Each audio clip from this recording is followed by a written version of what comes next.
Hello guys! Nakarating din tayo dito kina Kapeli. Ayan. Alam niyo bang naligaw kami dito siguro mga 3 beses namin nadaanan 'to. Mali yung nakapinto. Do'n kami dinalhan sa, Cabeli Farm area, hindi dito sa may restaurant. Ayan, ito. Maliit lang yung bahay, bahay talaga siya. Alam mo yung bahay na ginawa mo fiesta house, may bayad ng konti. At guys, napakamura ng pagkain, sobra.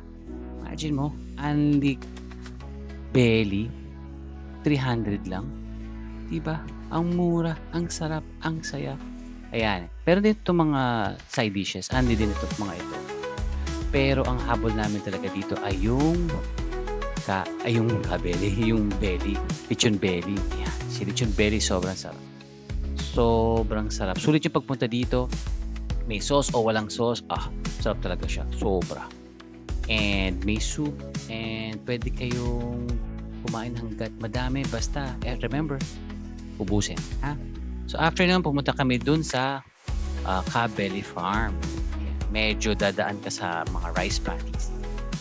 Ayan, medyo and then makikita mo doon yung area and then ito yung kanilang nililitsong belly, 'di ba, ihaw pa special. Alam niyo bang 4 hours siyang niluluto? Galing 'no, 4 hours. 4 hours sinasarapan ang pagkain, 'di ba?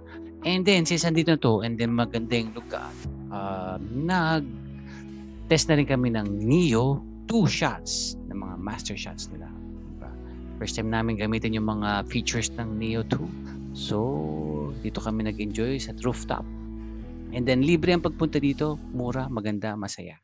So kung ako sa inyo, punta na kayo dito, mag-enjoy ng and maganda yung area na any gatherings.